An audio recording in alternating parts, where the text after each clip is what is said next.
మొత్తం లిక్కర్ స్కామ్కు సంబంధించినటువంటి వచ్చిన జడ్జిమెంట్ ఏదైతే ఉందో ఆ జడ్జిమెంట్ని బేస్ చేసుకొని ఆయన మొత్తం ఆర్టికల్స్ రాసుకుంటూ వచ్చారు. దాంట్లో ఒక చోట ప్రస్తావించారు, జగన్మోహన్ రెడ్డి గారు దోష నిర్దోష ఏదో చెప్పండి, 13 సంవత్సరాల నుంచి మీరు ఉన్నారు, 13 సంవత్సరాల నుంచి ఇన్వెస్టిగేషన్ చేస్తూనే ఉన్నారు, 13 సంవత్సరాల నుంచి వాద ప్రతివాదనలు జరుగుతూనే ఉన్నాయి, సిబిఐ ఈడీ కేసులు ఉన్నాయి, అది ఏదో ఒకటి తేల్చవచ్చు కదా అని చెప్పి ఆయన క్వశ్చన్ చేశారు. న్యాయ వ్యవస్థ ఎలా వ్యవహరిస్తుంది అనే దానికి కళ్ళకు కట్టినట్టు ఆయన రాశారు. లిక్కర్ స్కామ్ జరిగి 1.5 year అంతేగా, ఢిల్లీ అసెంబ్లీ ఎన్నికలకు ముందు దాదాపు 2 years వేసుకో. 2 yearsలో దీన్ని తేల్చారు కదా, ఢిల్లీ లిక్కర్ స్కామ్ని 2 yearsలో తేల్చారు. 2 yearsలో లోపలే అరెస్ట్ చేశారు వాళ్ళని. ఒక్కొక్కరిని 5 నెలలు, ఇంకొకరిని 6 నెలలు, కవితను ఒక 3 నెలలు పెట్టారు కదా, జైల్లో పెట్టారు కదా, జైల్లో పెట్టారు. మరి ఇప్పుడు కనీసం వాళ్ళ మీద అలిగేషన్స్ని ప్రాథమికంగా కూడా ప్రూవ్ చేయలేకపోయారని చెప్పి జడ్జి చెప్పారు, జితేంద్ర సింగ్ గారు కదా. మరి అలాంటి జడ్జిలు ఉండాలి అని చెప్పి చెప్తూ నిర్మోహమాటంగా నిక్కచ్చిగా జడ్జిమెంట్ ఇచ్చేటువంటి జడ్జిలు ఉండాలి, న్యాయ వ్యవస్థను బతికించాడు ఆయన అని చెప్పి ప్రస్తావిస్తూ, మరి ఆ కేసేమో 2 సంవత్సరాలు, 1.5 సంవత్సరాలు, 2 సంవత్సరాలు తేల్చేశారు.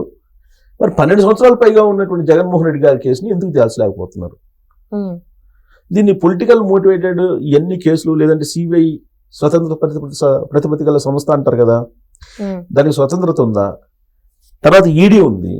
ఈడీ విచిత్రమైనటువంటి ఆ పిఎంఎల్ ఏదో చట్టం ఉంది ఒకటి, ఆ ఈడీ విచిత్రం.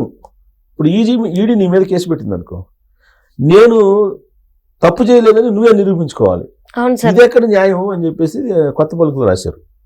ఇప్పుడు తప్పు చేశారని చెప్పి కేసు పెట్టారు, తప్పు చేశారని కేసు పెట్టిన తర్వాత తప్పు చేశారని నిరూపించాల్సింది ఎవరు? కేసు పెట్టిన వాళ్ళే కదా, ఈడీయే కదా.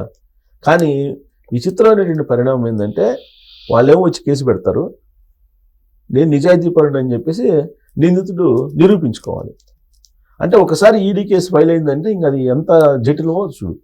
సో ఇప్పుడు దాంట్లో ప్రస్తావించారండి, ఈడీ సిబిఐని ఏ విధంగా సెంట్రల్ గవర్నమెంట్ ప్రత్యేకించి ఇప్పుడు ఉన్నటువంటి బీజేపీ పెద్దలు వాడుతున్నారు అనేది రాసిస్తారు ఆయన. వాళ్ళ ప్రమేయం లేకపోతే జగన్మోహన్ రెడ్డి గారి కేసు ఇన్ని సంవత్సరాలు ఎందుకు నడుస్తుంది? నడవదు కదా. ఇప్పుడు మీరు అక్కడ రౌజ్ అవెన్యూ కోర్టులో మీరు ఢిల్లీ లిక్కర్ స్కామ్కి సంబంధించినటువంటి వాద ప్రతివాదనలు జరిగాయి, అది వాయిదాలు పడ్డాయి, 2 సంవత్సరాల్లో ముగిచ్చేశారు, కేసు అయిపోయింది కదా.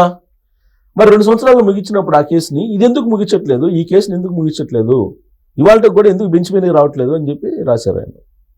అసలు దోష నిర్దోష చెప్పండి ఫస్ట్ ప్రజలకి.